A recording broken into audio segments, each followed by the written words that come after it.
I'm gonna sit there so we can start the show with no words. You just like moving Just your eyebrow. eyebrows. Yeah.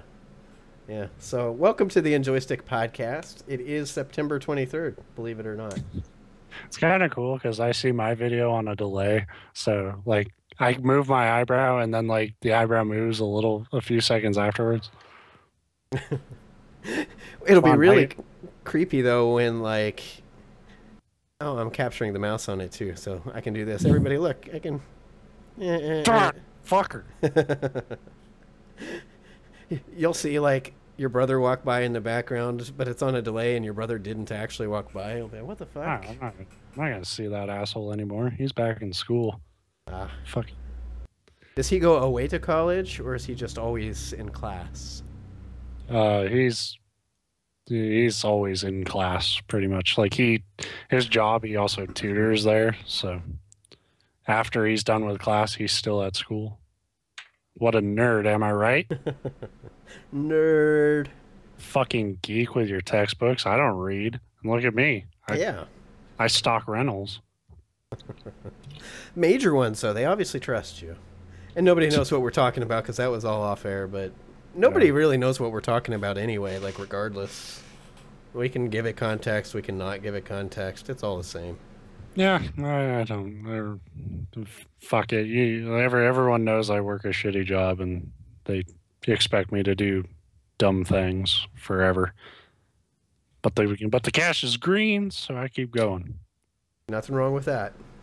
There's a lot wrong with that. You shouldn't do things just for money. That's what I've always believed. Hey, we Like, got a comment in our comments section. Yes, we do this live because we're crazy like that. I think we figured that the show would be the exact same live as it was recorded. But if we do it this way, then we like don't have to wait 2 days to publish it. We just say, yeah, it's done. Go back to playing Metal Gear. yeah, that's a lot better. And that's become a really important thing for me is get back to Metal Gear. Yeah, I noticed. It's like all you do. You're right. Like I've dropped every other game I had been playing. 72 hours is what Steam says I've put in.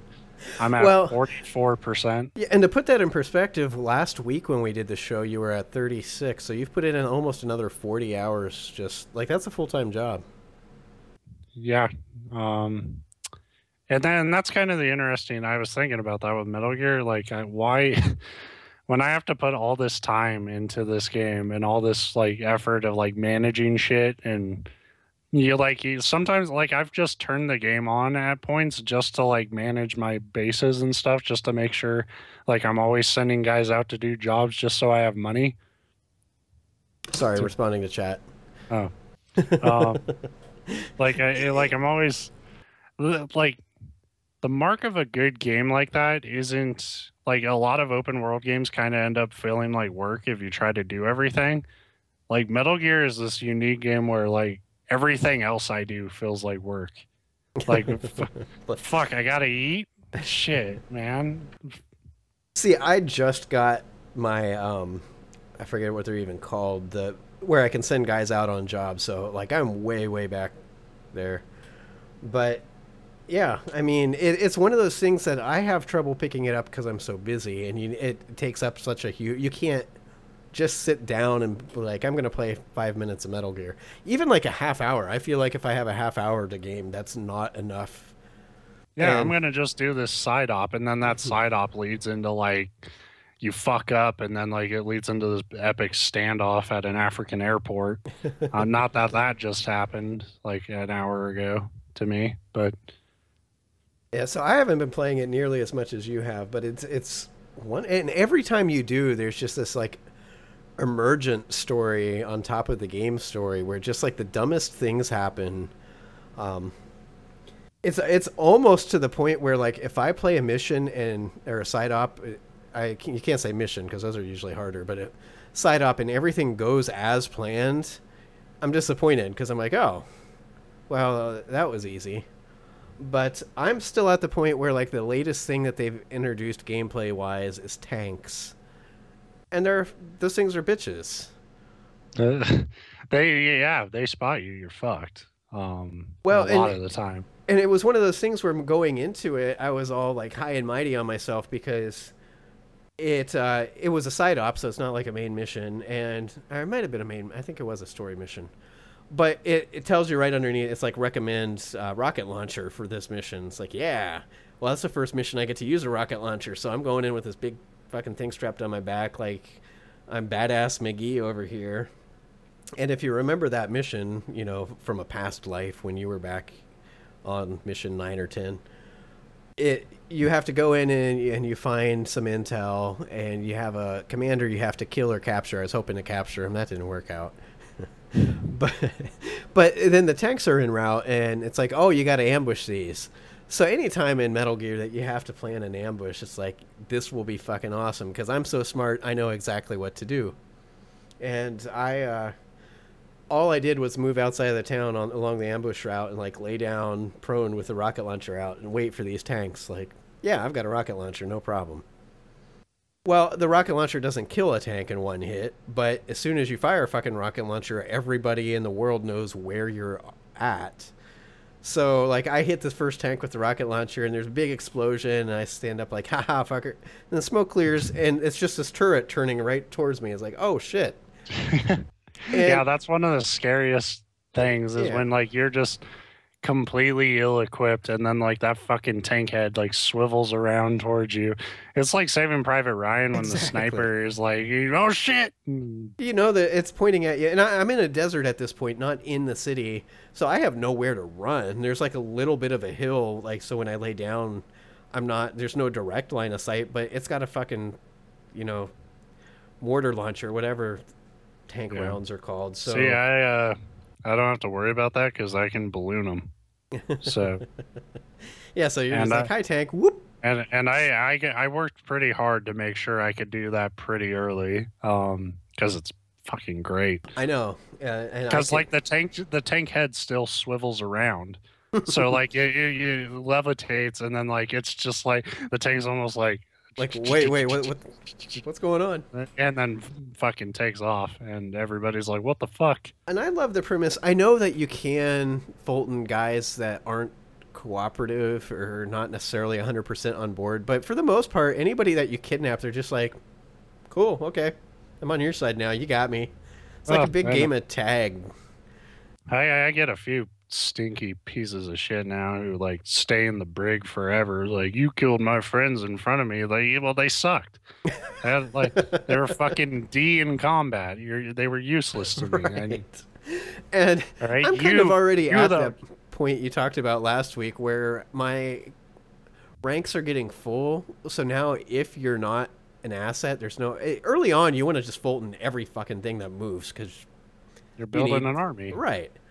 Now it doesn't do me any good if you're just Ds. So, and I don't like to just tranquilize people and leave them lay because I always feel like they're going to wake up and fuck over my like escape plans. So I kill as many. Yeah, all the time.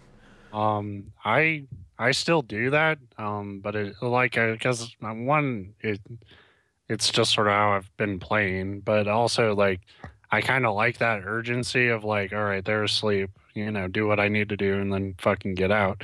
But it does seem like they wake up kind of inconsistently. And that's a funny thing. Like, there was one tank mission where, like, the tank was just surrounded by these group of guys. And I've got my silence tranquilizer sniper rifle. And I have Quiet in my group, who also has the same sniper rifle. And we just take them all out. And then the tank just honks its horn and they all fucking wake up. Yeah.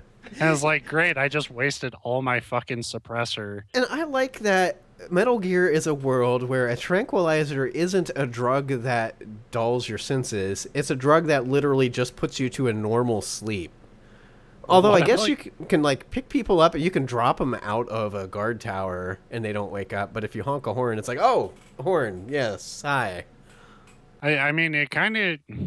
Not really, but like in Metal Gear logic, like I guess one of the upgrades for one of those sniper rifles, it requires an anesthesia specialist in your like group in order to make it. So I guess it kind of makes sense on that level, but it's fucking Metal Gear. Like I like that you can shoot a guy in the arm and oh, that didn't work, so you shoot them in the arm again, and like they fucking get knocked out like that.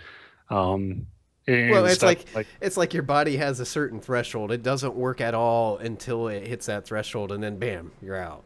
yeah, Somebody was talking on Twitter today about something that happened to them, and apparently it's like a common thing, and it sounded like the most hilarious fucking thing in the world. Where he was, and you've probably come across it, but he was using the cardboard box, and a guard saw him, but radioed to CP that he just saw a cardboard box move, and CP radios back like, "What the fuck are you talking about? are you Shut up!" stupid?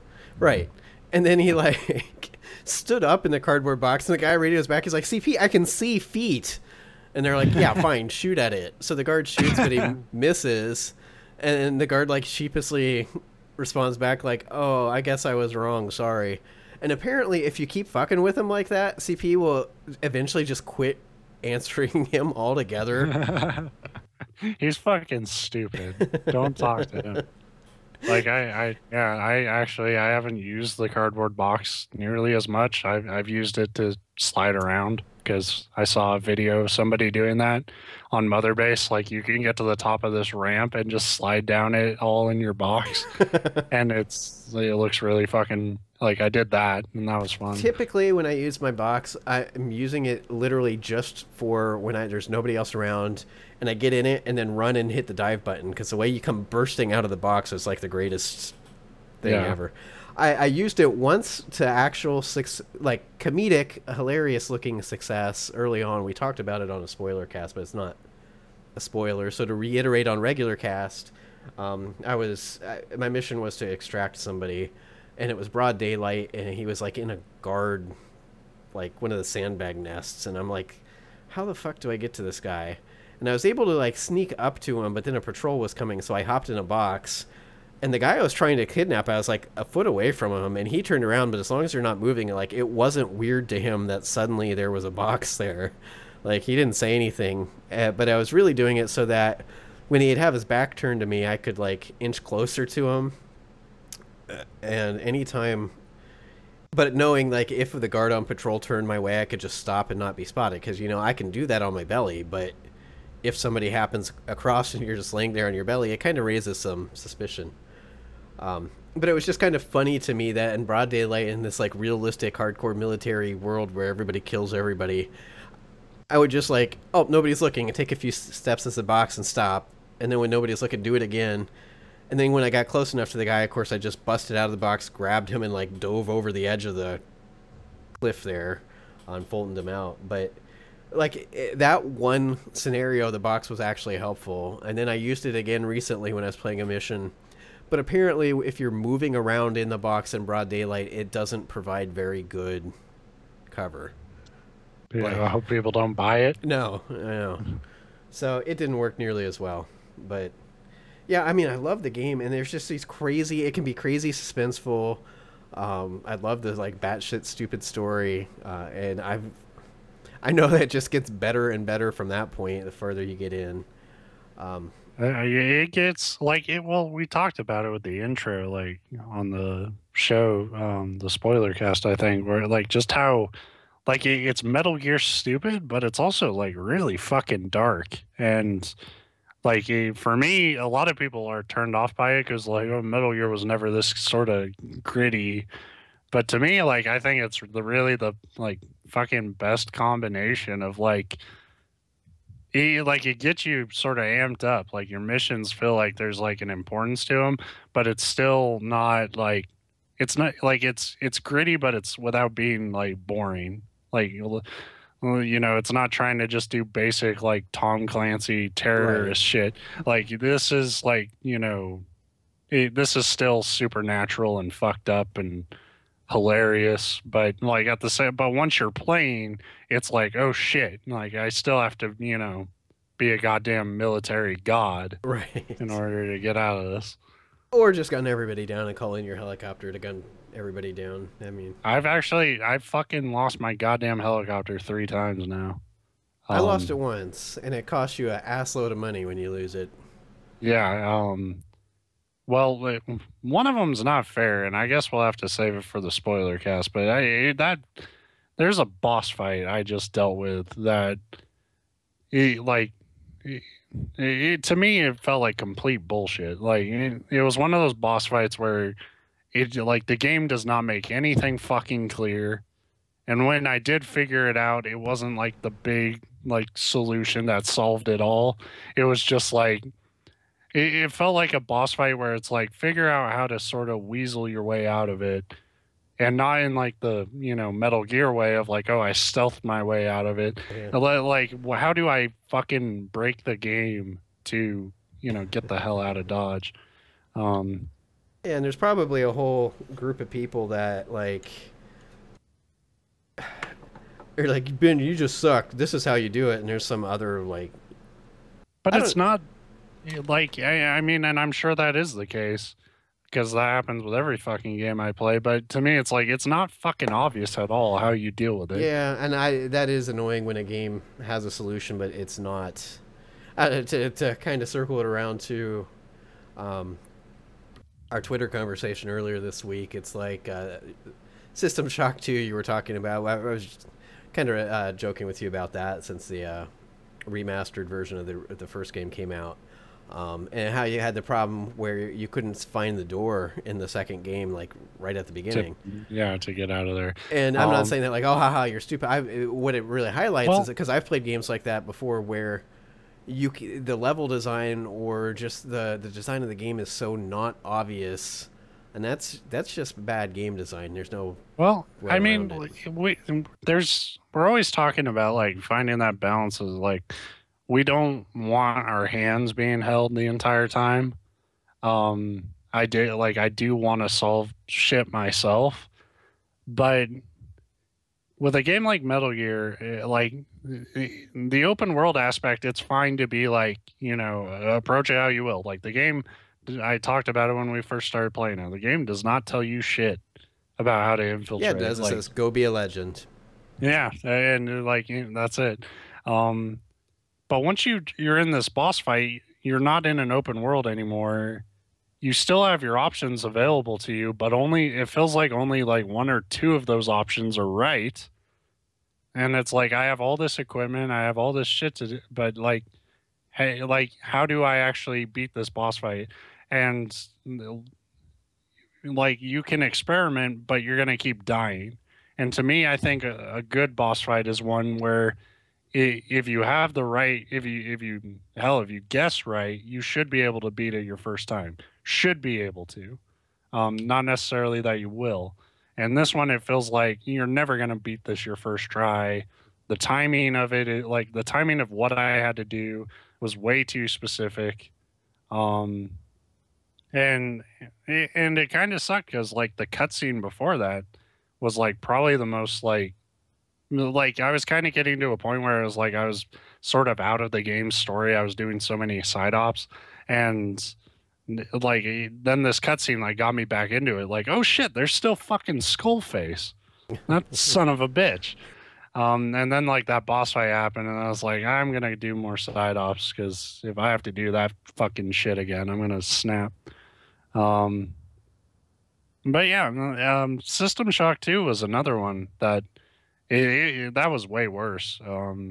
Because that was the final boss that it like you only had one real way of beating that boss, and you can go the entire game and not be prepared for that final boss and what you need because you need your hacking skill up. Yeah. At least that's what I needed. There's a couple other ways I guess you could beat the final boss, but you needed your hacking way the fuck up. And none of the rest of that game requires your hacking to be that high. So I went the entire goddamn game, got to the final boss, was like, fuck, I don't even know if I can afford to go back to an earlier autosave and level up to do that. Yeah. And it's a linear game, and it's like, what is the point of saying to players like, oh, you have all these options to level up your character, but in order to beat the final boss, you got to do it this way.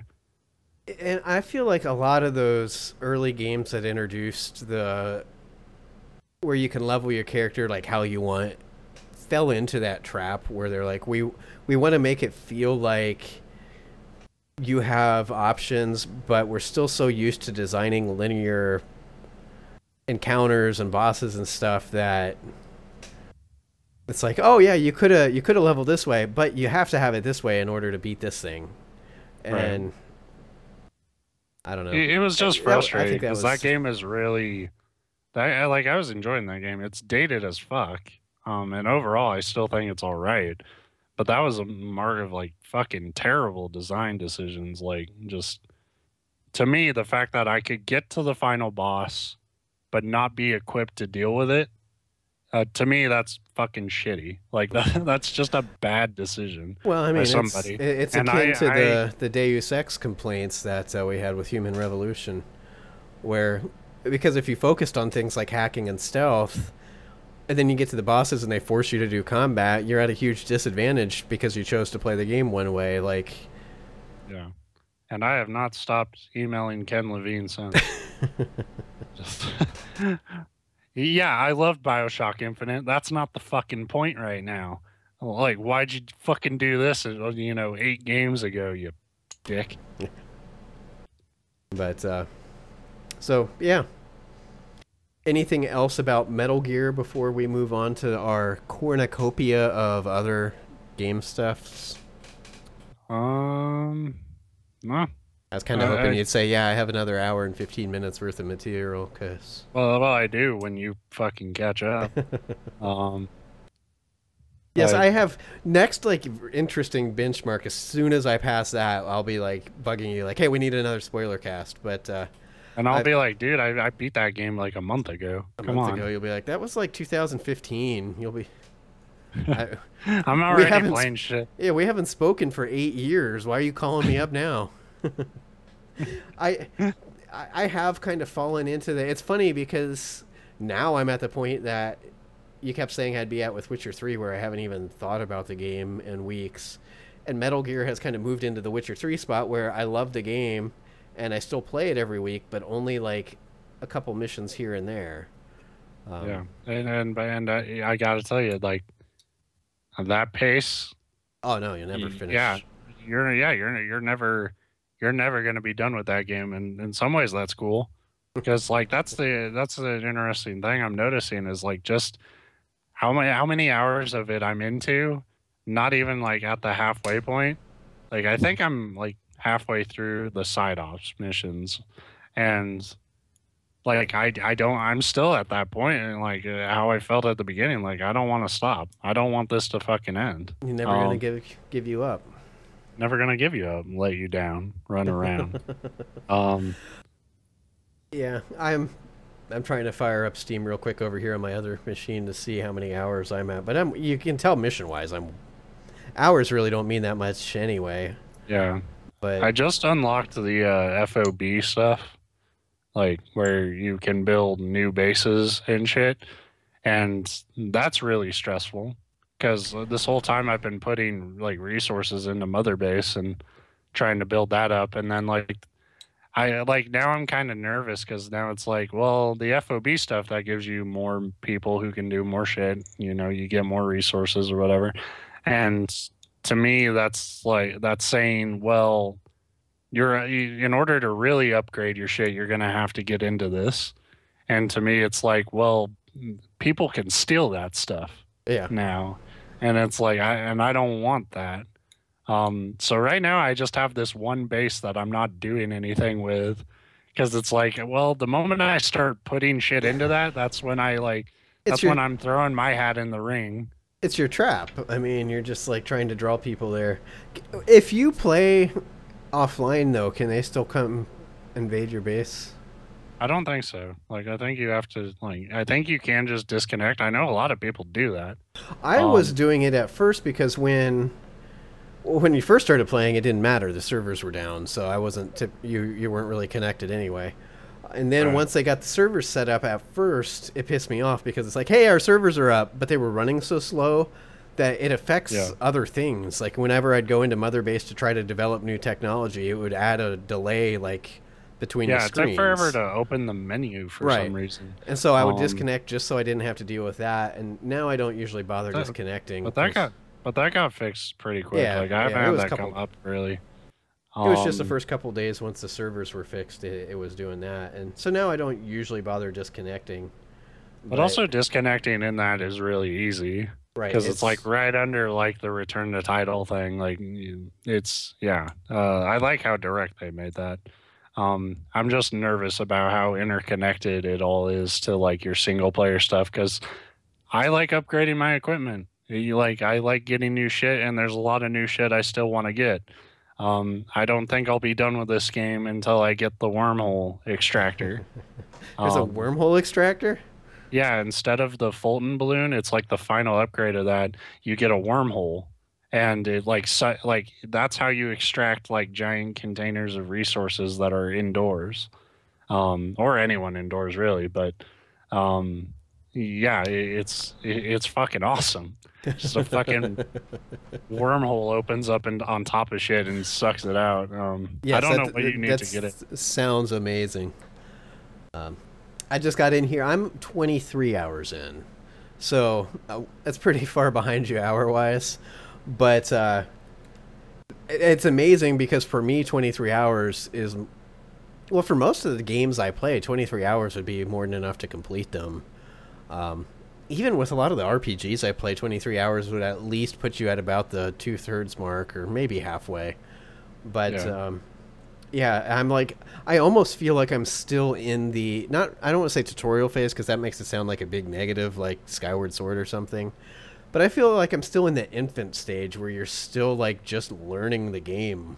Like, I wouldn't say that. I what we talked about in the last spoiler cast, that mission where the bees sleep, I think that for me marked kind of the end of like tutorial stuff.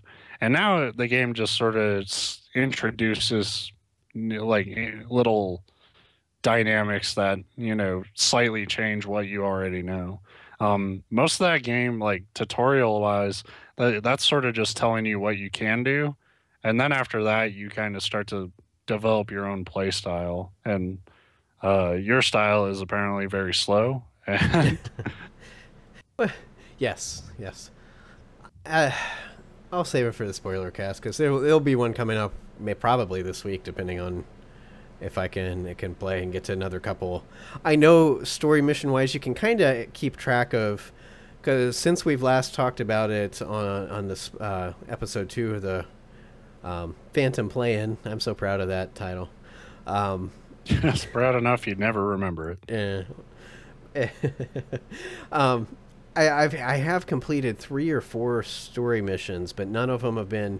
Story missions in that game can be basically side ops. Like, it'll be like, oh, extract this guy, and the whole time you're waiting for something major to happen, like a boss fight or some narrative encounter or something, and that doesn't always happen. And on the one hand, that can be a little anticlimactic and frustrating. I don't want to say frustrating, but disappointing. Because you're like, oh, I'm doing a story mission. This will have a big impact on my game, and it always impacts something. But a lot of times it's more, oh, you extracted this specialist. Now you can develop, this or that. But what it really does do is when you get to a part in the story, like the Where the Bees Sleep mission, that I guess that's a mild spoiler, but it is like a real story mission with a boss encounter. It kind of catches you off guard in like a wonderful way. At least that one, it starts off like a regular mission, and then things start to like clue you into this is more than just... Yeah.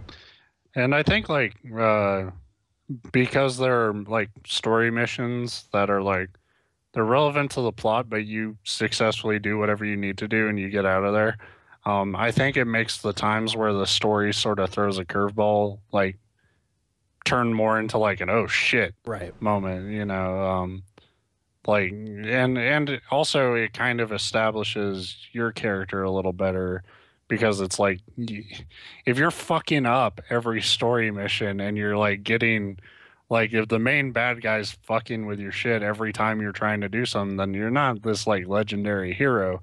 Like the whole time when you're not directly affecting the story, like there's this really powerful sense of like you're building up something. Like everything feels really productive. Well, and they do such a good job of sprinkling that in, even through like the ambient like chatter, we talked about it. You hearing when you're sneaking around, and you might be sneaking up on a couple guys that you're getting ready to kill, and they just happen to be talking about this guy that's sneaking around killing everybody that like they're shitting their pants over, like. And it's funny because usually one of them's like, "Oh my god, I hope I never come across him," and the other one's usually like, "Bring him on, I could take him." And then 30 seconds later, they're both laying dead in a porta john somewhere. But yeah, I mean, you really get the sense that you're building up the legend surrounding yourself and your army and your everything else. So I'm curious to see where it goes. You already know a lot more where it goes, but yeah, I won't spoil it, but we just got a guy on our base who's like a real fucking piece of shit. Like he's just an asshole. I hate him. I we'll talk about it more when you get to that point, but you'll know immediately who the fuck boy. I don't like. So yeah, Metal Gear. Like I said, I dropped Mario Maker completely because I want to keep playing Metal Gear. Like I want to make that push and try to finish this game. I mean, fuck, I'd like to do it before October. I don't know if that's even possible, but I would like to finish it before October so I can, focus on the spooky streams. I know and I knew it would happen. I've said it for the last 2 or 3 weeks. It's like the closer we get to October, the more excited I'm getting for that stuff. And it helps that between some stuff that's already been out that I've just come across, like while looking for stuff to stream, and Soma, I'm like 90% sure at this point that I'll be picking that up to stream. I don't know. I was going to pick that up, but from what I read a few reviews where it's like the game's good, but I had trouble getting it to run correctly, and it's not like a graphical powerhouse.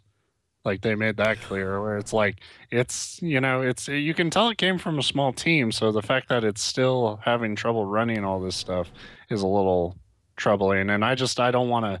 My computer, even though I'm playing Phantom Pain or whatever, that's not too like resource intensive or whatever. So I still don't have that computer where I can just download everything and be like, fuck it. Right. I gotta think if like technically, I'm gonna have to do anything crazy to get that shit to work. That's the one like big drawback to PC gaming is, I mean, obviously you have to have a minimum, minimum requirements. You have to have hardware that can run the stuff just from the base, but having that doesn't guarantee that you can run any one particular game. Like, yeah, because the games might be fucking weird. Right. Like Call of Duty and NVIDIA cards. And then when you get into stuff that's made by, when you talk indie things, you're getting into even more dicey territory just because they don't have the resources to test them on a wide variety of rigs. And this might insult some people, but a small team of indies doesn't necessarily have the same programming skill that a giant AAA company has. So you do get into that, but this will make me sound even more of a snob, I guess. But when you're talking about, you can tell it was graphically that it's not a bad looking game. We'll get that if you're not familiar with Soma. It's not like it's butt ugly, but saying that it's apparent that it comes from a smaller team. That reminded me of this Allison Road Kickstarter that launched. I don't know if you've been paying attention to it. No. It's an indie project. It's a horror project, and they cite that their main inspiration's PT. Oh, now I know. Yeah. I know what you're talking about. And a lot of people are really excited because they're like, of course, but everybody fucking wanted Silent Hills or more PT. And so to have somebody come out and be like, yeah, that's our inspiration, and that's the kind of game we're going for. But... Well, I didn't. Maybe I'm wrong, but I thought like PT wasn't like a demo for Silent Hills necessarily. It was this weird, like tonally experiment. Like Silent Hills, I don't think they ever said anything. I don't think they got far enough in development to announce anything about it. But I was always under the impression that game would be it would play differently than PT would. See, I Um, always got the impression that they were trying to use PT to give people an idea of the tone, and that's why people were so excited about it. But well, I think they were getting that tone.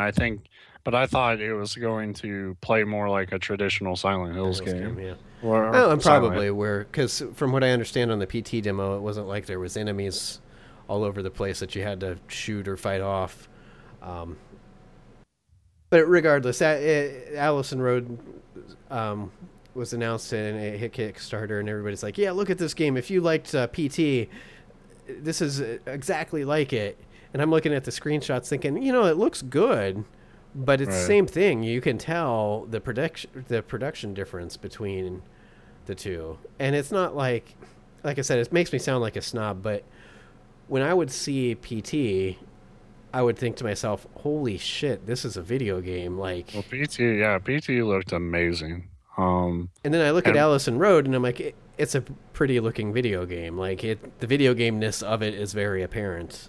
well, Um, PT, like, it also, that was a huge studio with all the resources to do something really small in scope. So, like, they didn't have to make an entire goddamn town look that good. They just had to make, variations of that hallway and that bathroom look that good. right. And the fucking make the ghost, fucking thing, zombie, fucking creep, Yeah. bitch. She, like, they made her, really detailed, but she's so goddamn fast that you never, she's just a twitchy motherfucker. And yeah, everything about that was so, polished to just be this weird, creepy experiment. And that's a So good point. Like when you can devote an actual like studio to basically one house, they can, would that have held up against across the whole game, like a whole world? like you can think of a lot of open world games where you wish the developer had done that. Like you and narrow down your goal there. Like, focus just on this property and make that look good and try to build a game in that, within those boundaries, and you might have fared better.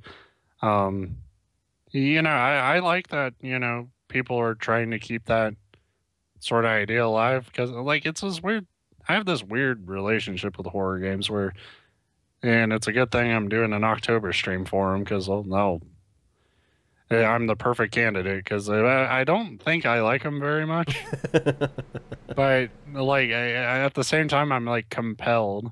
Like it's this weird like it's almost like this macho bravado thing I have to like maintain of like I can fucking play this. This ain't scary, and I don't. I genuinely don't get scared, and the whole time I'm just bitching.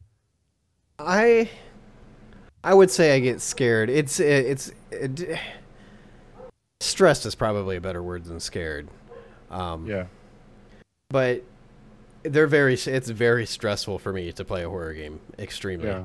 And I'm in the same camp as you, where 11 months out of the year, a horror game is the last thing that I want to play. And part of that also has to do with so many of those games in that genre are just bad.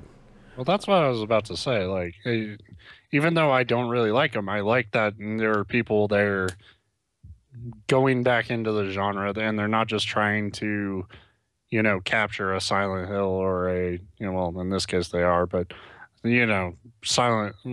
They're trying to capture an interesting factor of Silent Hill, um, or Resident Evil or something. Like it's indie developers, trying to keep that genre alive in their own ways.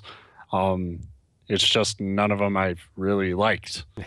Uh, but at the same time, I'm like compelled to play them every time. Like once we get to this time of the year, I'm buying games like crazy, and ultimately Yeah, the scariest game is Shadowgate. So you know, it's I your didn't have that was free for buying the remake. So we'll just play that. A good scary game.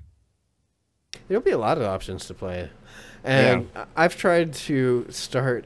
It's hard. It's like one of those things where I almost hesitate to say it this way. It's when you start exercising, you tell people, "Oh, I started exercising," but when you started 3 days ago, like that's not doesn't mean anything yet. Yeah.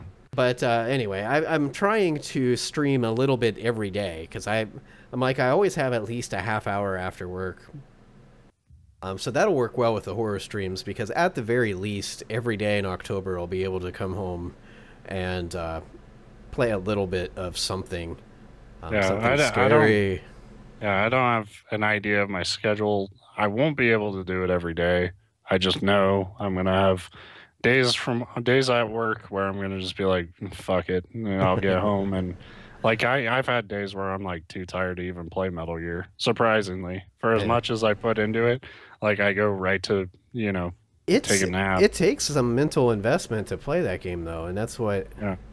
But that's what I mean. That's why I dropped everything. That's why, I have like actually a few things I started writing that I do intend on finishing, but I want to finish Metal Gear.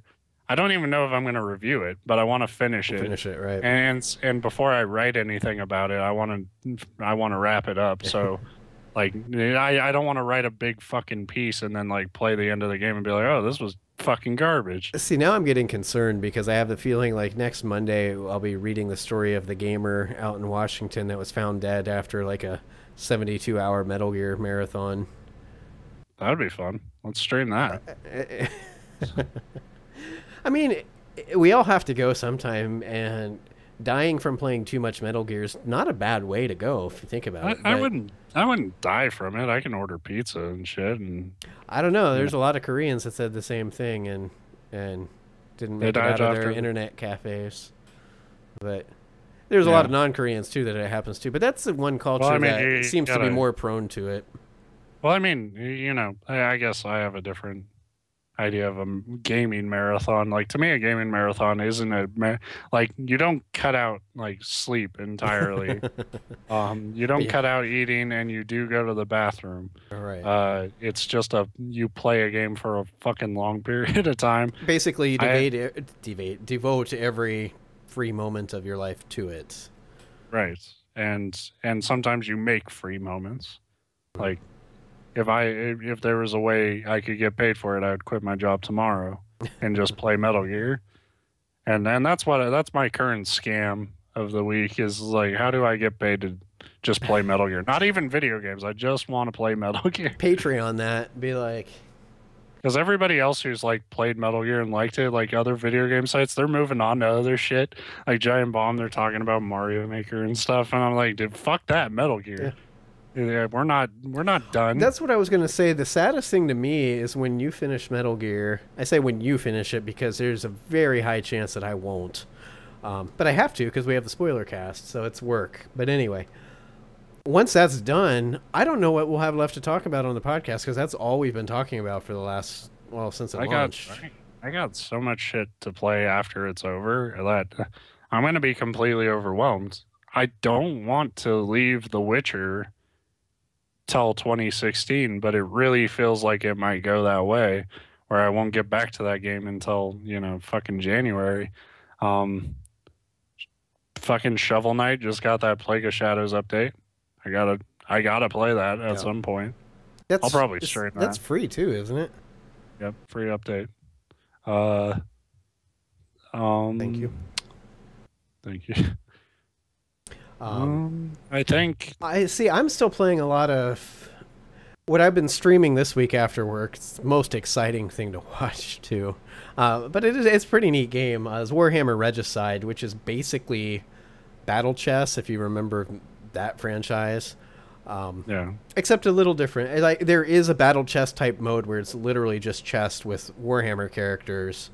Warhammer 40K, and that's one of my favorite. We've talked about it over the years. I love that whole universe. There's just something about the character design of like Space Marines and like the kind of brutish but still like scrappy tech orcs with their rockets, and I just love that. But the real mode is the Regicide mode, and it has a campaign that sets up just different scenarios. It's always on a 64 square chessboard, but sometimes there's like obstacles in the middle of the board, so there's spaces that you can't move to, and you don't always have, especially at this point, it's not like you just start with a full set of chess pieces. Like you might have nothing but bishops, and your objective is to take out the enemy queen. I forget what that character is for the orcs. So there's like that story mode that gives you different scenarios. In addition, each turn you get one move, just like a chess move. Like you have to make a chess move, and it's like chess in that you have to move on your turn. You can't just decide not to move a piece. So those rules still apply, and you can take a piece. You know, if you can take a piece like you can in chess, you can do it. But after that, you get an initiative phase where each character has the ability to like shoot or use special abilities or bunker down. And you get so many movement points. So it adds like that to it, but it's pure strategy. So it's like XCOM meets chess. Exactly. And it's very much like XCOM in that like you select a character and it'll say, oh, 70% chance to hit this fucker over there. And what they mean by 70% chance is really about a 13% chance. Like, it gets so fucking annoying. That's not accurate interpretation of numbers. Like in Metal Gear, you send guys on a dispatch mission, and you have a 77% chance of doing it. It's honest. Most of the time, you will succeed in that mission. Oddly enough, I've never failed one of those. I failed a lot of 93% chance. I'm knocking on. It's not wood, it's particle board because I'm cheap, but I'm knocking on particle board for you because as soon as you say that, now your next 10 missions are gonna fail. Yeah, I'm alright. Right now, I'm just sending people on busy work in that game. Yeah, like this, you get 3 initiative points, and if you don't use them all, they'll store over to the next round up to 5 total. But it takes 1 initiative point to just do a basic snapshot. And I'll fire at the same enemy with 3 different guys. Each piece can only do 1 move as well, so like whatever. But you don't need a full breakdown of the rules on the podcast because that's boring. But I'd have 3 pieces that each say they have a 70% chance to hit this guy, and all 3 of the fuckers would miss. And that blows your whole strategy out of the water because you're counting on them at least being able to hit and whittle down the health of whatever piece they're shooting at. And no.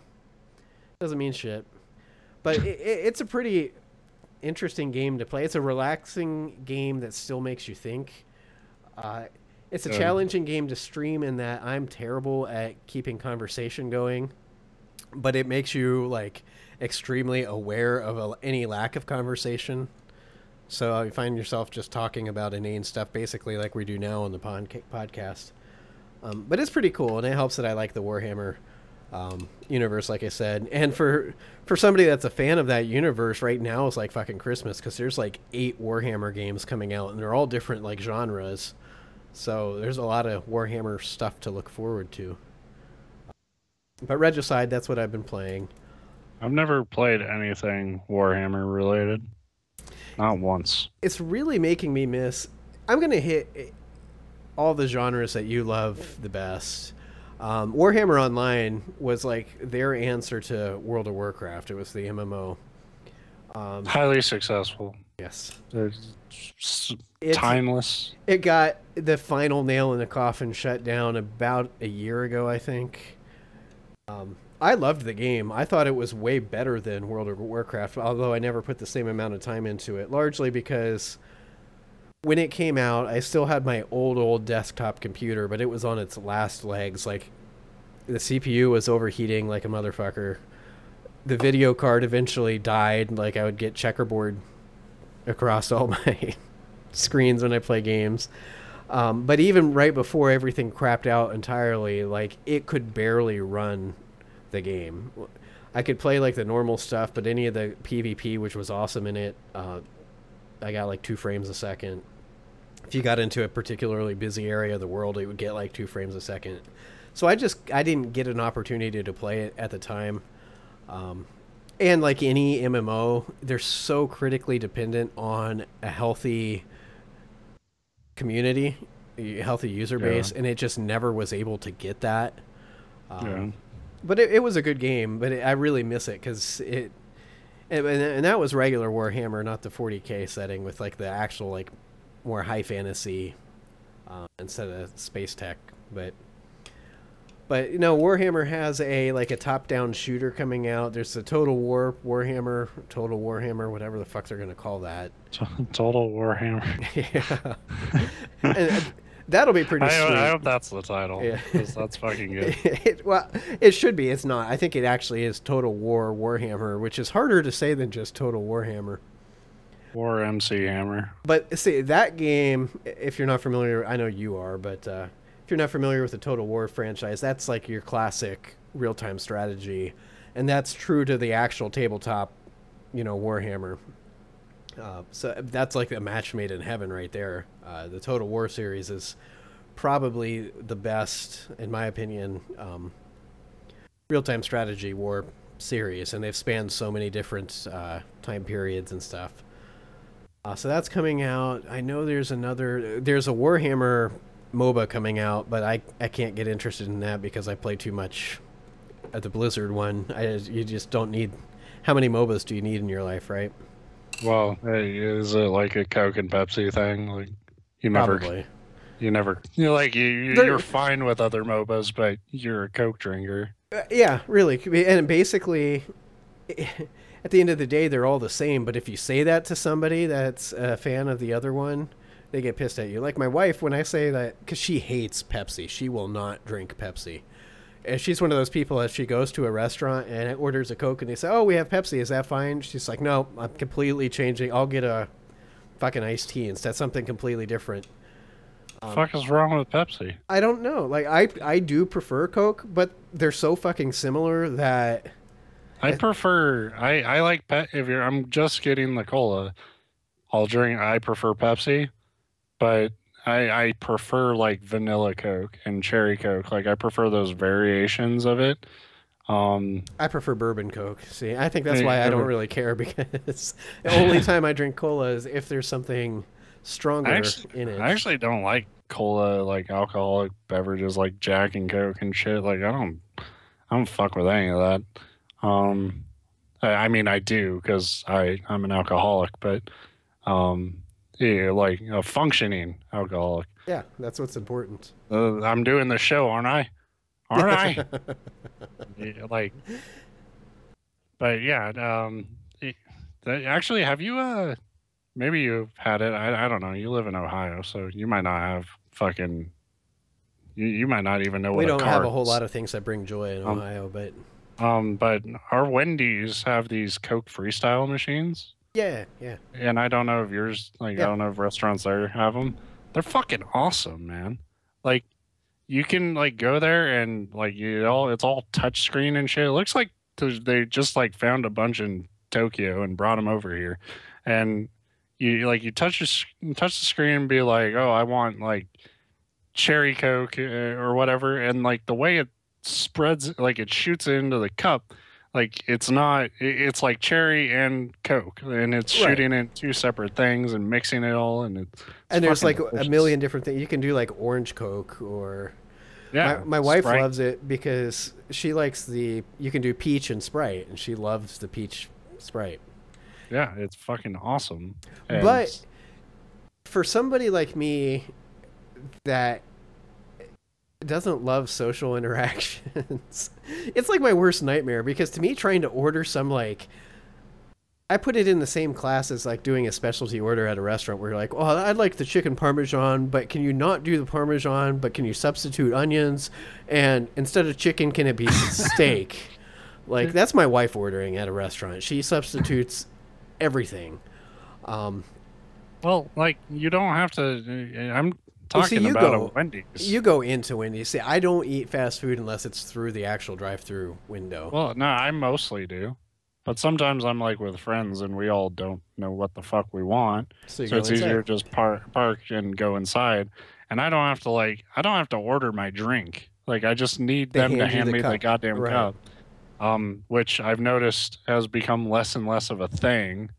I don't know when it happened, but McDonald's does not assume you want a drink with your meal anymore. Well, the reason they do it is because if it's not a normal thing, then they can charge more for it. Yeah, and that's what they do, and it's complete bullshit. Where, like, I was like, I went in there for lunch, which was a horrible idea from the get-go. McDonald's is just terrible. Like, I tweeted about this. Like, I've been eating a lot of unhealthy shit lately. And even that's the only one that, like, I really regret Like everything else, it's like, oh, I can, I can get, yeah, I can jog and shit and Yeah. work this off. Like McDonald's, it feels like that's forever, like a shame, a blemish on my life, because I ate there and I ordered, and the fucking dude at the counter was like, I was like, yeah, I'll have a number two or some shit. Um, and I was like, well, do you want a drink with that? And it's like, fucking yeah. Every other Well, goddamn, if I say doesn't a it, number two, if they don't like, give you the drink, isn't it no longer a combo? Like, well, no, to them the combo is like sandwich and fries, and it's like bullshit. I want the fuck. I wouldn't order it as a number two. I would say like, yeah, give me the give two me the cheeseburgers sandwich. and fries. You know, like number two, I want the entire goddamn shit. And like every other fast food joint on the planet, it will just be like, oh, number two, what do you want to drink with that? They know that I'm a goddamn The American. problem was it started with the fucking ketchup packets, and we all just made a joke about it, and we're like, oh, haha, they're so stingy. We have to ask for ketchup now. But we let them get away with it. I don't And have to. Well, it's not ketchup packets anymore. Now, like what they hide from you is sauce, like other sauces. Ketchup packets, I can still go in there and grab a fucking handful. I could take the goddamn tray if I wanted to. But if you want like ranch or something, they hide that behind the what counter. saves you, though, is they also hire high schoolers that they know couldn't care less about their job and hate every second of it. And so no matter how many times they tell them, like, don't give them sauce, like, I've heard stories of people that they say they're specifically trained to not ask if you want it, hoping that even if Yeah. you wanted it, you'll forget to ask and save the restaurant 5 cents on the fucking packet. But you always get the people that don't give a shit. So you're like, oh yeah, can I have a ranch? And you end up they're like, well yeah, here's the fucking crate of it. You're Yeah. like, cool. Now I don't have to buy I, salad dressing at home for the next year. I always liked how Taco Bell handled it. Like all their sauces right by the counter. Yeah. Um, but one time I was with friends, and like my friends were on this weird kick with their salsa verde shit, like their green sauce. I've never had We've it, all so done stupid things in college. I understand. um, so like they ordered it with their food, and they were like, yeah, can we get some salsa verde or whatever with that? And they handed the bag back, and apparently it was not enough for my friend. I won't say his name because I don't know what he did afterwards. Because he's like, fuck this. And we like had my friend pull over the car, and he marched into Taco Bell, and we just saw like we stayed in the car, and we just saw him like yelling at the poor guy at the fucking counter who had no idea. He wasn't the drive-through guy. Yeah. Like he had like no idea what he was talking about. And like my friend's just like, I want a lot of sauce. I want fucking salsa verde. He gave me 3 fucking packets. And like and then they just handed him back basically like Taco Bell. They have these like little bags for normally meals of like, if you just get like a couple burritos or something. And they just handed him back an entire bag full of fucking salsa verde. Um, yeah, that dude was hilarious.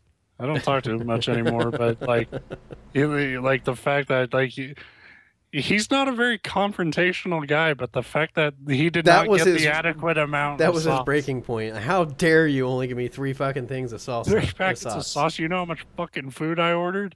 And it's like, well, you ordered 2 burritos. Like to me, I Well, the make thing is, packets of that forever. it's a lottery because what they do is they just reach their hands into the bucket of sauces, and however many their hand comes out with, you'll get that. And sometimes that's like 32, and sometimes it's 3. Normally, I get a handful. Yeah. But to me, like it's kind of for me. I only if I'm grabbing it myself, whether it's like ketchup or hot sauce or something, like I only need like 2. Like I can stretch a fucking sauce packet for a while. Like I don't gush my fries in ketchup. I just I take a little dip, nice little dip, and pop it You're in my mouth. dainty. I'm dainty about I'm fat. You can see that. So I basically take a fistful of fries, shove them in my mouth, then take a bottle of ketchup and just squirt it in there until Well, I can't fit anymore. I'm dainty, but I'm doing it really fast. Yeah. So there's still that sense of shame. And like I have the burger in another hand. So it's like if I don't eat it all at once, I will die. I'm a very fast eater. It's funny because most Fridays we go to my parents' house for dinner. My brother and his wife and kids come out, and so there's like 8 of us there. And pretty much every time I'm the first one, like, with my food gone. And sometimes, depending on what it is, it's getting up and getting the second helping or whatever. Most of the time it's not, because I really don't eat that much for dinner. But I think, and it's a combination of I don't eat much for lunch. So by the time we have dinner, I'm starving. But I just eat fast. So, like, I finish, and you're zoned in on your food, too. So I'm not really paying attention. Yeah. And then I look up, and everybody else has, like, 2 bites out of their food. And you're just like, oh. Fucking looking at you, judging you. Exactly. And that's always been like my least favorite thing. I get so fucking mad if like I'm serving myself for like Christmas or Thanksgiving dinner and I'm fucking hungry because I knew we were going to have Christmas or Thanksgiving dinner. And I fucking plate my food and like I'll have my goddamn mom over my shoulder like, really?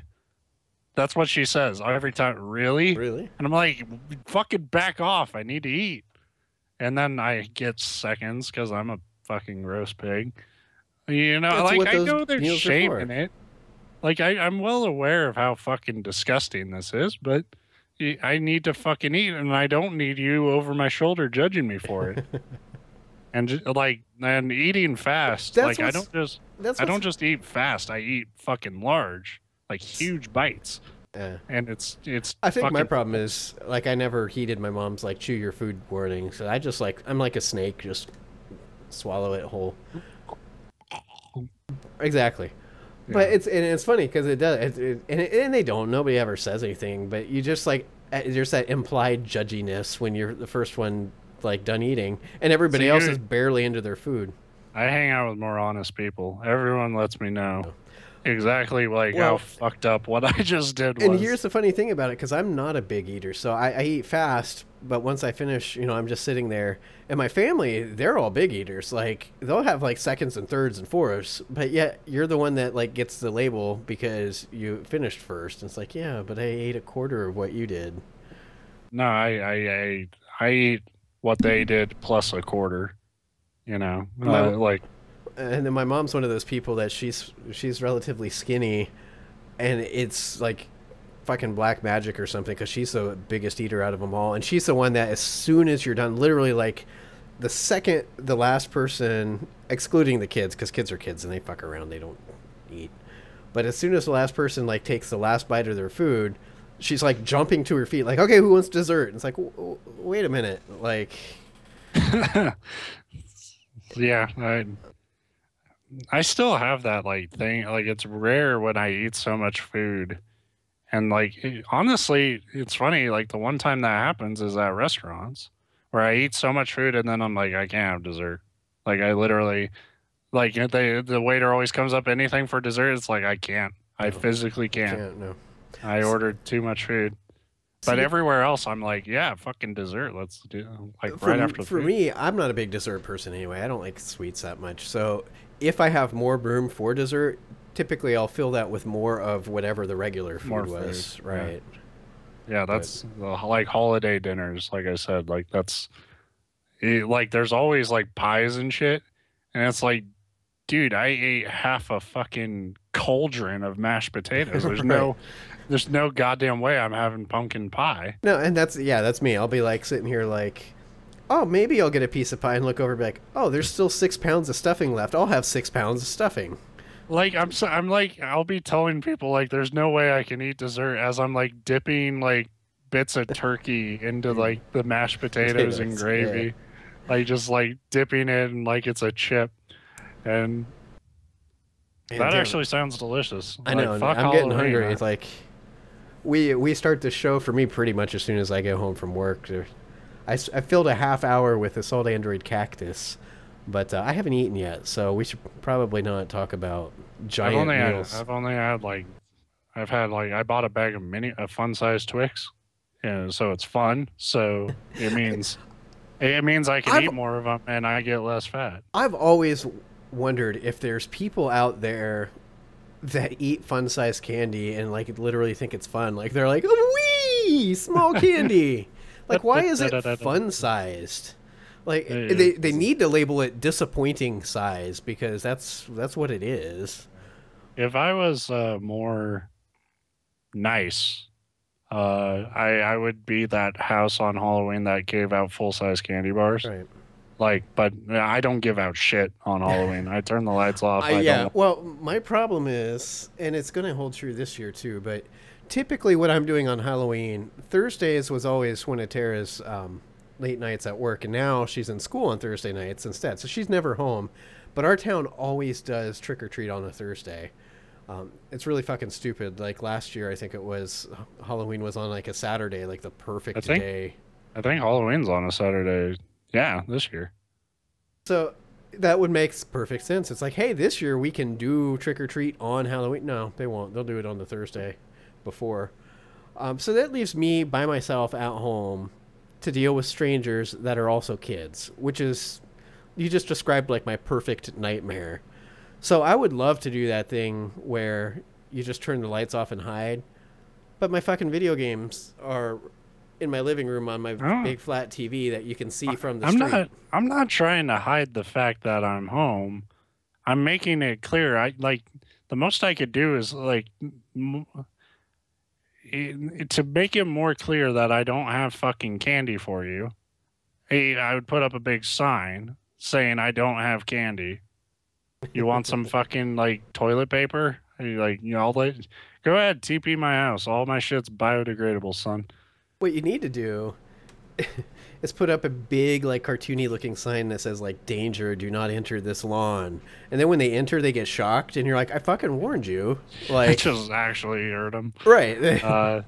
Yeah, like, but I've had trick-or-treaters look in my window, and I'm like, it like, they see me, I'm just like, yeah, I'll be playing a fucking video game, I'll be like, shut a blind, like, just get back. That's the ultimate thing, and as soon as they leave, open them again, that way when the next ones come, you can shut it, because that's like the physical action of go the fuck away, I don't want to talk to you. I think etiquette is, if my porch light's off, don't knock on my door.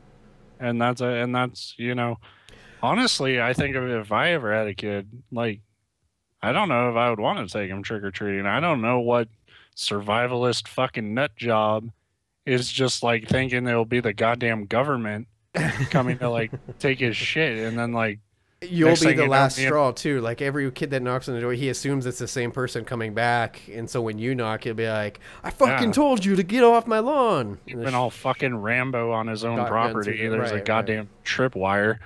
And then, boom, I'm not a father anymore because I had to take my kid trick-or-treating.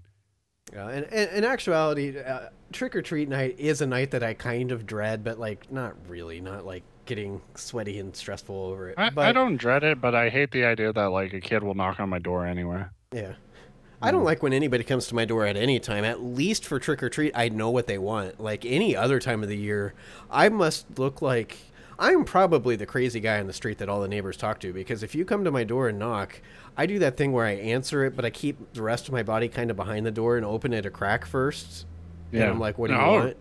You'd never let fucking people get a clear path. No. Well, I'm not... I've talked about on the show before how, like, every fourth house in my neighborhood is a meth lab, you know, meth house. Right. And I'm not... I mean, that's an exaggeration, but really not by that much. So, I mean, it's just common sense, so you don't... And it seems that people around here, literally, there's like no reason to come to my door. I'm not friends with my neighbors. The ones immediately next to me on either side we get along with, and every now and then they'll come over. But they're neighbors. They're not your buddies. Like... Right. But 9 times out of 10, if somebody's coming to my door, it's also after dark. And then it's literally like I'm going to block the door, and my gun's in the other room, and I know I can get to it faster than they can get through my door.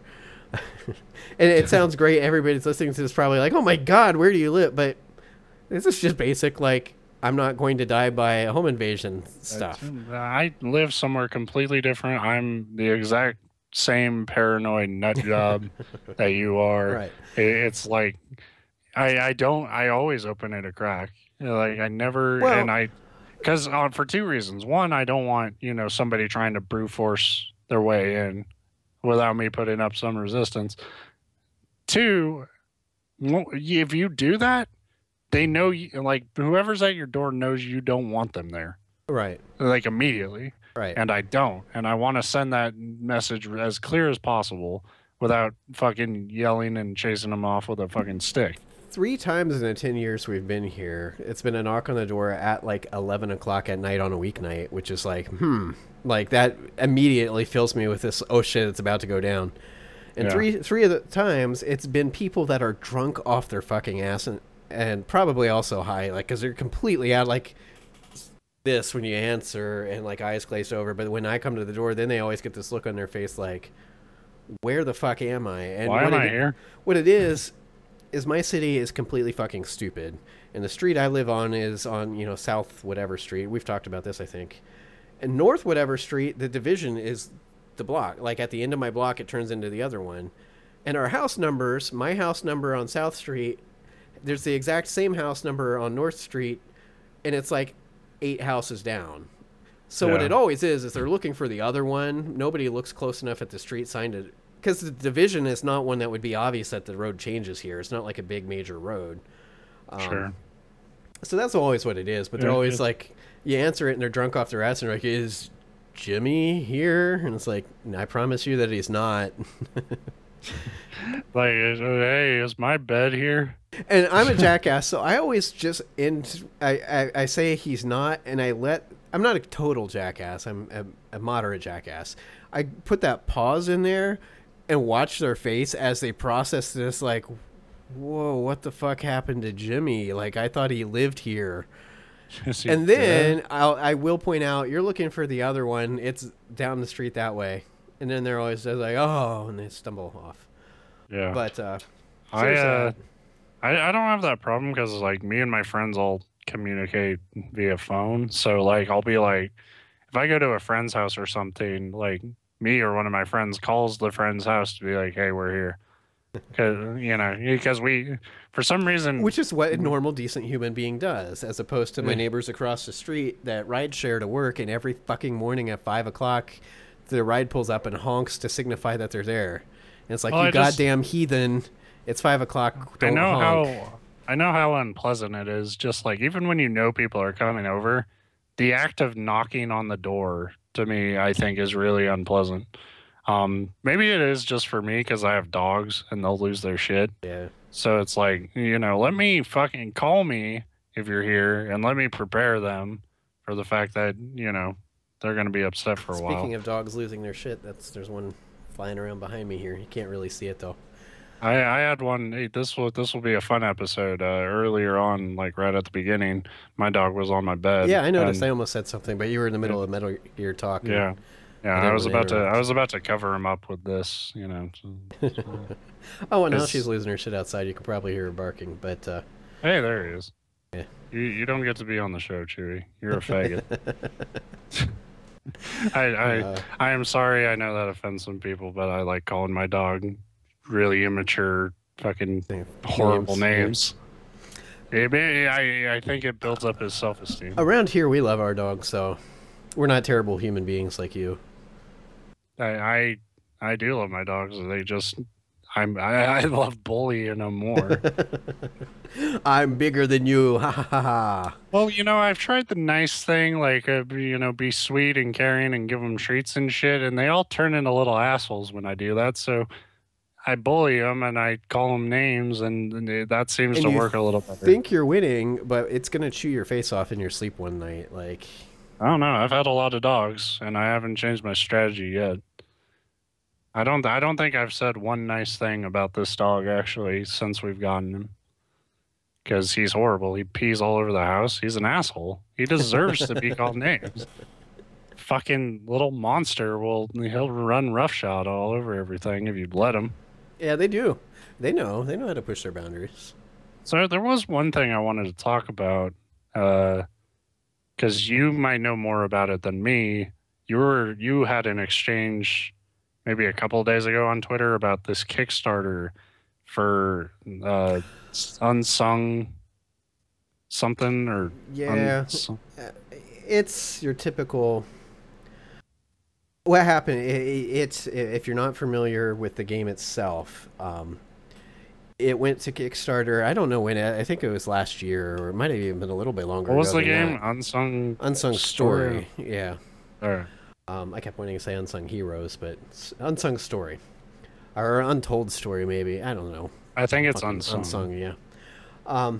Anyway, the whole point of it was it was a developer that wanted to make a game that was a true homage to classic tactical RPGs like Final Fantasy Tactics and whatever other fucking games fall in that genre that I don't typically play. And their whole sales was, we want a true, it's a hardcore strategy game, but with a deep RPG storyline and, single player campaign. And it's all about story. It's all about tactics and story. And people love that genre. If you're a fan of those old games, there hasn't been one recently, with the exception of was it Fire Emblem? That was a very good one. But people were clamoring for that type of game, so it got the shit funded out of it. It was supposed to come out like last year, and of course it hasn't. They just announced another delay. That's where the news came from this week. But in the delay, they released their time schedule, and they're like, oh yeah, starting about midway through next year, we'll start the multiplayer beta, and then, a couple months after that, multiplayer beta phase 2. And basically, it was all multiplayer stuff. And people are like, what the fuck are you talking about? We backed a single-player, story-driven tactical RPG.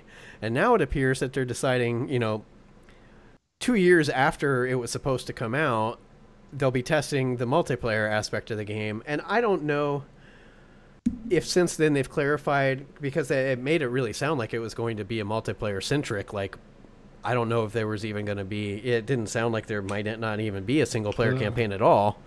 Well, what I read, I like after you had your little deal on Twitter, not really a deal. You talked to, I think 2 tweets were exchanged. And it wasn't like an argument exchange. It was just back and forth, about it. But like the thing I read was them saying like, we need to do this on the multiplayer aspect in order to develop the single player aspect. Like this will give us an idea of how actual people play it, and that will give us an idea of how to program the AI and stuff and how to respond to it. And I figured that something like that came out because today or yesterday, I think this morning, it seemed like the complaint had morphed into, okay, well, they're still single player, but you're wasting part of our money developing multiplayer, and that wasn't part of the deal. That wasn't part of the deal. There is no deal. No, and that was what my exchange was about, was it's like, this is just another example of, hey, guess what? Kickstarter is not a fucking pre-order program. Like, people are all pissy about it, and it's like, that's what you're asking. And I'm not saying it's okay or right of them to do that, but it is well within the rules for them to do that. You're funding development, and games change during development. Yeah, I mean, like what that guy said, I think it was his Twitter handle was like Stealth or something. Like when he said like he avoids Kickstarters like the plague, it's like, yeah, that's a pretty good rule of thumb. Right. You should always approach it before you give money to fucking anybody ever. You should always like be really skeptical of like, what are you giving that money to? All Kickstarter is an internet version of that crazy brother-in-law that you have that's always coming to family events saying, dudes, I got this really cool idea for this thing that you can wear on your feet like shoes, but they're not shoes. And I imagine I just need $50,000 to develop it. Can I have some money that you can get on? I mean, that's what Kickstarter is. Get on. I imagine like, did you ever watch The Great Outdoors with John Candy and Dan Aykroyd? Oh, God, years and years ago. Like, he's like Dan Aykroyd. Like, Kickstarter's Dan Aykroyd in that situation where it's like, I got a great investment opportunity for you. Right. Never mind, I'm completely broke. Exactly. Now, with one big notable exception, and that is crazy and pie-eyed as those are, we're talking actual investment. Kickstarter's not even an investment thing. You don't get anything back except hopefully the product when it comes out. There's no like revenue share Now, that came out about a month ago, where they're going to start looking at an option to add like revenue sharing in Kickstarter projects, and that's going to be a huge fucking nightmare. Yeah, that'll be a fucking shitstorm. Right. But as of right now, it's not even it's like an investment opportunity, except with zero chance to get returns on your investment other than the product. Yeah, and I mean, like, I've made the mistake of like, even, ukulele, which is like, to me, it's a game that could only happen through Kickstarter, and hopefully it's good. But even that, it's a game that's trying to sell me, On promises. well, yeah, it's trying to sell me on nostalgia and promises that I can relive that on some level. And most developers who have tried to use Kickstarter to do the same thing have failed. Right. And you always hope the next one will work, but I never fucking believe it anymore. And that's where I differ with the Stealth on Twitter, in that he's like, it's a broken platform, and I never do Kickstarter. It has its problems. He said it was completely broken. I would argue that, because there have been a ton of very successful games where the people that backed them, Shovel Knight, Divinity, Shovel Knight is an Sin, amazing game. and those things wouldn't have happened without Kickstarter. There's a whole, we could spend a whole episode talking about successful Kickstarters. So I would argue it's not a completely broken platform, but you have to know what you're getting into. Right. You have to be. It's not wrong to back a project. I've backed a grand total of 1, and that was Shadowrun Hong Kong, which is another game like Witcher that I need to finish Metal Gear so I can get back, because it is fucking wonderful. It's everything I wanted it to be. But when I backed it, there was the understanding that I might just be out my $15. I probably, with them, they're an established company that have had prior Kickstarter success, so probably not, but it's a possibility. Or Sure. I could not get this game that I'm hoping to get for another 4 years, and by the time I get it, I don't care anymore. That's a possibility. That didn't happen, fortunately. Or I could get a game that's not what I was expecting. I mean, those are all things you need to account for before you decide whether or not you're going to back a game. Yeah. And that's what I mean. I think so many people approach Kickstarters with this, here's what they say they're going to make, so if I give them money, I'm guaranteed that. You're not. You're not guaranteed crap. No. And I think, like, because, like, now that there is money on the line, there is that sense of, like, entitlement of, like, oh, now I'm involved in the process, and it's like, if you were involved in the process, you know what exactly they're developing and how they're developing it. Like, the reality is, whenever you're just giving money away blindly like that, you're taking a gamble. Right. And sometimes it'll pay off big. Most of the time you'll lose. Well, and when the stakes are, like, when you win, all you're getting is the game that you could have got if the game had just got made and you bought it. I mean, it's like Vegas's fucking dream, because that'd be like going to a blackjack table and them saying, well, you could put $5 in, or you could put $1,000 on this hand, and if you lose, we take your money. But if you win, you get $5. It's like, yeah, your investment is capped. No, I mean, like, I guess there's like backer rewards and stuff, but I think, or at least, like, this is the precedent. Like, if your Kickstarter doesn't deliver, like, at least maybe it's just like good natured, or so, like, trying to save face. But a lot of people be like, yeah, we're working to, like, get all our backers their money back and shit. But we're talking about a platform where there's very little accountability. So a team can be like, yeah, we're still working on it. It's like, it's been 5 years. Exactly. Like, and that's what happens. Now, there was a lawsuit earlier this year that's a step in the right direction, and it was actually for a physical card game. I think it was one of the early Kickstarters. If I remember correctly, the Kickstarter was funded like 5 or 6 years ago, and nothing has happened. It went years and years past its delivery, its due date, with that exact thing, them just saying, oh, we need more time. And then it trailed off, and then they just quit responding altogether. And it became very apparent that they got the money. And from what I remember of the story, it wasn't even a malicious, like, haha, we fleeced you out of your money. It was, fuck, we got funded and we cannot deliver what we promised, because there is no... Anybody can do a Kickstarter. You don't have to have like a business degree and know this is what it's going to cost. You saw that with I mean, that was a big, like, actual... We see it with fucking everything that succeeds on Kickstarter. Like, Double Fine's been making games for fucking ever, and they still can't apparently pinpoint how much it's going to cost to develop a game.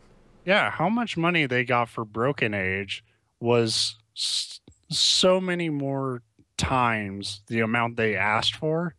And the fact that, like, they still needed more money after that means, like, you know, to me, it means two things. Like, developing anything is really fucking expensive. And it's always, like, 20 times more expensive than you ever think it'll be. Two, specifically with video games, developers are not very good at math, I guess. Like, they might not be the people who should be budgeting. You know, maybe that's just not their skill set. And maybe they get people for these Kickstarters who that's not really their skill set, but that's what they need to do. So, you know, you always have to remember that, like, how much experience you're getting business wise. I can count maybe on, like, I don't even know if I can think of one where I saw a Kickstarter pitch where it, like, not only did I think creatively it was a good idea, but business wise, I think they knew what they were doing. Like, it always seems like it's more, well, creatively, this could be great. But on the business side, I'm not sure if they know what they're doing. So that's why I don't back Kickstarters too often. When it comes to video games, there's a few things you can do to help minimize that risk, but it's always going to be there. You know, if it's a reputable, established company, especially if they're developing and publishing games already without Kickstarter, and this is like a side project, that helps, because they're probably not going to just disappear into the night with your money. One big rule of thumb, and it's funny because some of the more popular ones, and they've all led to disaster or debacle or at least some kind of, like, controversy, are the ones that, like, get funded like crazy, but when the Kickstarter goes up, they don't have shit to show. It's like, here's some color pencil drawings we did of concept art, and this is the grand scheme of what we want to make, but there's no, like, engine in place. There's no development that's been done yet. Those are extremely risky. Yeah, Mighty Number 9, like, you know, that did everything it could to, like, get me to throw money at it. Like, I'm such a Mega Man fucking freak. And I didn't, because there was still that bit of me where there was that doubt. And the more I see of it, the more justified I felt. But, like, I was excited for it because what they showed was a drawing of how the game would look in action. And I thought they were going to try to make the game kind of look that style, sort of that cartoony look. Instead, they, you know, fucking went all goddamn 3D kind of graphics with it, and it looks cheap and shitty. Yeah, and so keep that in mind. If your game's asking for money, but they literally have nothing to show you other than this is what we want to do, that's a bad sign. On the flip side, I have seen a lot of projects. Was it Pillars of Eternity? I think was one. One had a tech demo, a playable tech demo that, and I had actually requested a copy and got it, but then never had a chance to get around to checking it out. But that's so that's wonderful. But that's a good sign when they have playable tech that they're willing to send to people, even if it's just quasi-journalist or whatever. But when there's a physical thing out there that some people, maybe it's at conventions, they have a playable, like, this is what we want to do, but we need money to make this a full-fledged game. That's good, because then you see they have the ability to do this. It's already basically been made, except for it needs content, it needs fleshing out, it needs whatever. That's way better than, like, here's a stick drawing of wouldn't it be cool if we did this. Yeah, I think some Kickstarters, like, kind of don't really understand, like, how much work needs to go into their pitch. Like, you need, like you said, you need to develop a real demonstration of what your game can do. Well, not even what your game can do. Prove to me that you can make what you want to make. Like, me and you could go to Kickstarter all we fucking want and say, we want to make the next Skyrim, but Yeah. put it in space. Well, we can want to do that. You can give us millions of dollars. Those millions of dollars aren't going to make it so me and you can make that game. Yeah. I happen to know a really talented artist, and she'll fucking draw a beautiful goddamn fantasy landscape, and that's the only thing they show. Like, forget it. Like, um, but yeah, I think people like don't like. I think they think like the pitch is like after that's all over, and they get their Kickstarter money. That's when the work begins. No, the work should begin a long time before you ever throw a Kickstarter up. And it's Like, difficult. I mean, it's not. If you're a small team and you have no money to put the game together and you want to try to go to Kickstarter, but I'm never going to back that project because that's just something I'm not comfortable with. yeah, I mean, I think it's a great platform for for the developers who don't abuse it. Unfortunately, like it's the fucking internet, so And like I said, a lot of people are I out to think use everything. a good number of these Kickstarters that fail or never deliver, cause these kind of problems. I think the majority of them didn't set out to be malicious and to scam people out of money, but they were just bad business decisions. Yeah. And Kickstarter allows a bad decision to snowball really fucking quickly. But on top of that, you do have people that have no intention of delivering what they're making it look like they're going to deliver. So there's that too. Scumbags, we call them. Yeah, and Credits. on that side of Fuckers. things, on the true like fraudulent scam side of things, there's been a lot of movement, and it's only going to get stronger towards actually prosecuting those people. But on ones like Broken Age is a good example. Is that something you can prosecute them over? Not really, because Yeah. when you give a vague promise, you're you getting can the game. right. When you give a vague promise of a game, and they give you a game, Yeah, you can't really say they lied. You can just say, "Oh, Your I Honor, didn't like that's the not game." what I was expecting. He's just going to laugh at you and say you shouldn't have given him money. So, Yeah, I don't know. like, I mean, where I work, you can't buy a movie and then say I didn't like the movie.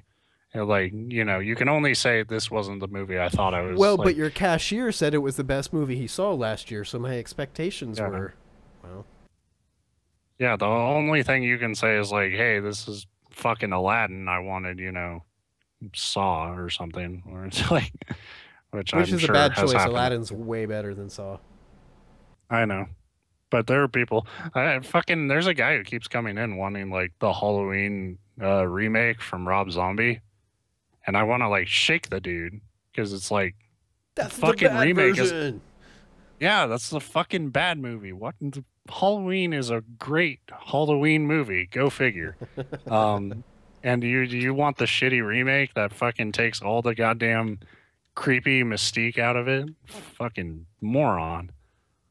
You'd love that, but I'm still in the camp that the only worthwhile Halloween movie ever made was the Charlie Brown Great Pumpkin one. Charlie Brown's an asshole. He Let me tell you is. something about Charlie.